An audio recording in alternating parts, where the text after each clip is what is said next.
Hi guys, welcome to the Scottish Drumming YouTube channel.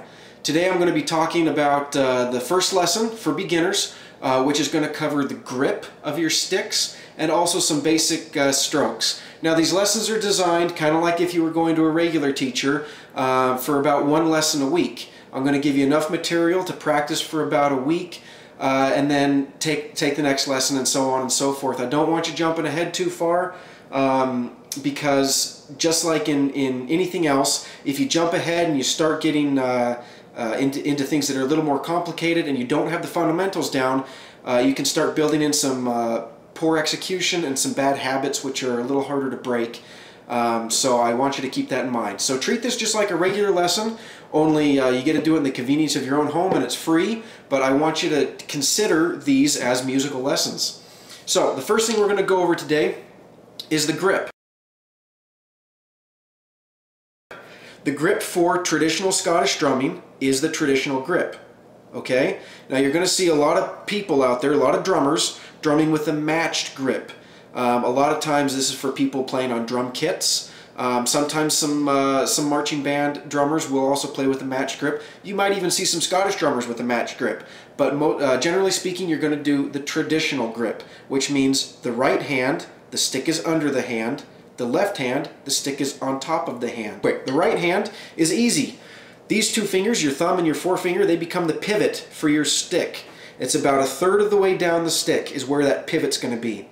Your other fingers wrap around and they become the muscle behind that movement. Okay? So if your forefinger and your thumb are merely your pivot, then these other fingers are what drive your note.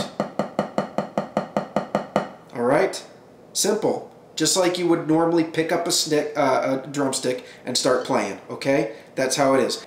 Left hand's a little more difficult, okay? Basically what you're going to do is you're going to do the live long and prosper sign. You're going to slide your stick right in there, okay? Your thumb, just like the thumb and forefinger created the pivot here, your thumb and forefinger are creating the pivot right here. About that same distance, about a third of the way down the stick. And then the stick's going to rest on the cuticle of your ring finger. These other two fingers help to support it, and then your thumb goes over the top of it. Alright, let's go over some of the basic notes now. The first basic note that you're going to see is called the tap. It's just exactly what it sounds like. It's a tap.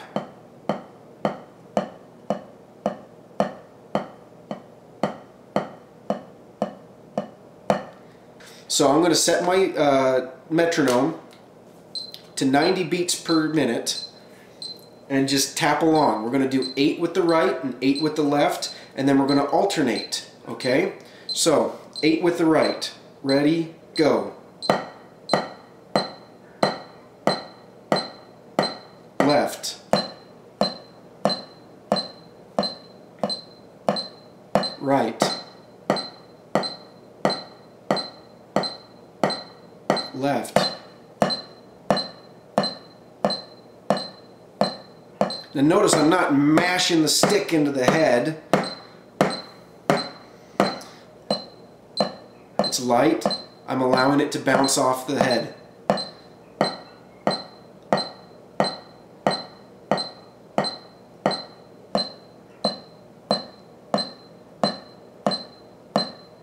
Alright? Now we can also alternate the sticks, so we're going to do a right, left, okay? So ready, go. Right, left, right, left.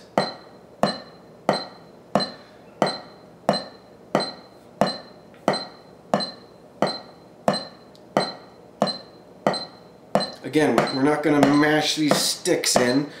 We're trying to let it be light and loose. We're trying to make it bounce off that head, but we're catching it before it bounces more than once.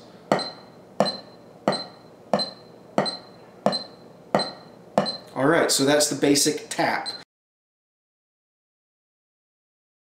Now the next stroke that you're going to learn is the buzz stroke. The buzz stroke is the foundation for all the rolls that you hear in Scottish drumming. Sometimes in American drumming and other drumming, you're going to hear a lot of open rolls, which means that you can usually hear the individual notes when they're doing a roll. Okay? In Scottish drumming, they're all buzz rolls, which means that we're not letting the stick bounce like that. We're more kind of keeping it at the surface, so it sounds more like a buzz than a bounce. Buzz, buzz, buzz, buzz.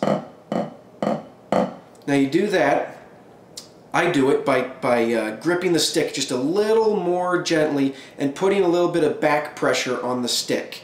That way it's not bouncing up freely, but I'm putting a little bit of back pressure so that it stays near the head and bounces very quickly, almost so that you shouldn't even be able to discern the different notes. It's just a buzz, buzz, buzz.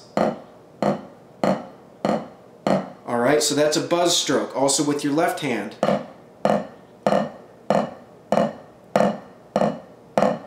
So when you do it, we'll do the 8 with the right and 8 with the left, okay?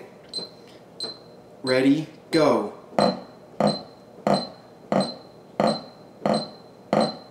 Left. Right.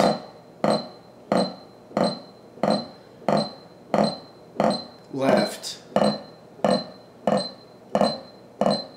Let's see if we can alternate them. Right, left, right, left, right, left, right, left.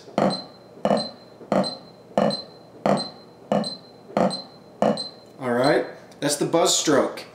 So I really want you to work on taps and buzzes. Again, I set my metronome at 90 beats per minute. Once you get comfortable with that though, feel free to speed it up.